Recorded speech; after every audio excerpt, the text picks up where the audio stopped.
Hello and welcome to Waterspirit, messages, news, concepts and all things wild.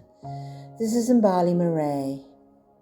If you would like more of this, please hit the subscribe button. I invite you to deep dive into the water of life with me. Part 1. Thank you to my ancestors for bringing us together, and Francois, who compiled and edited this video. I am water, and water is me. Michael Meade says this: sorrow, people used to say, is a river, and if you let sorrow move through you, it will wash out those things that are no longer full of life.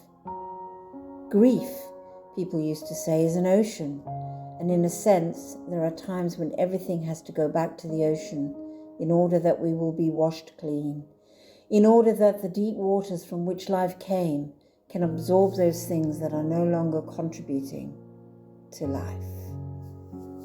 When water is in alignment in the Dogara tradition, it shows up as clarity, focus, healing, soul retrieval, peace and reconciliation, and a consciousness so clear you feel you are swimming in the most stunning coral reef. When it is out of alignment, it feels we are constantly swimming against the current in polluted, murky water, in the sea of individual and collective trauma and heartache.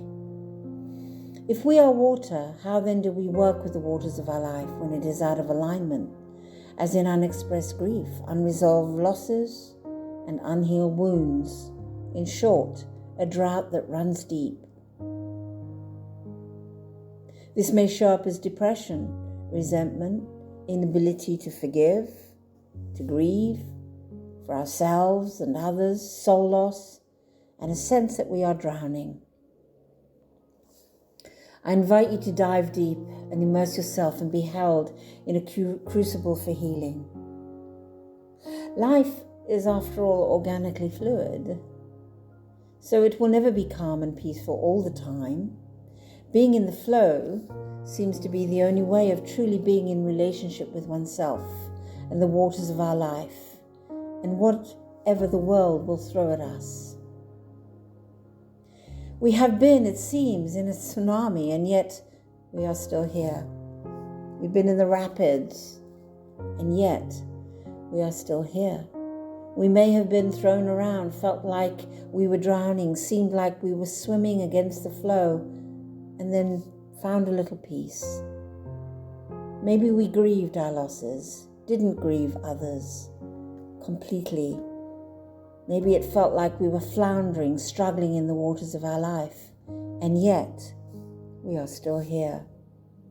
Because somehow we chose not to drown, not to be consumed, not to disintegrate or dissolve completely. Welcome to the flow of your life. Water is our original home. We are made up of water. If nature and trees are the lungs of the earth, and water is the blood, the heart of the body. Water reflects the ability to flow like a river, to empower us with the same energy that it creates electricity. It can erode like the ocean, clean like the rain and our tears, and calms like a lake. It has been used in most cultures as a sacred element of washing away, of bathing and cleansing, holy, to make us whole again. It is an active, intelligent, conscious part of our lives. If you look for life, you look for water. Life-making materials are actively engaged with water. The natural world, the animals, and all beings are dependent, as are, on water. We can only go a certain amount of time without it before we expire. Drought is a reflection of all things dried up in our lives. Is it the dream time? Is it the blood of the body? Is it our heartaches or our heartbreaks?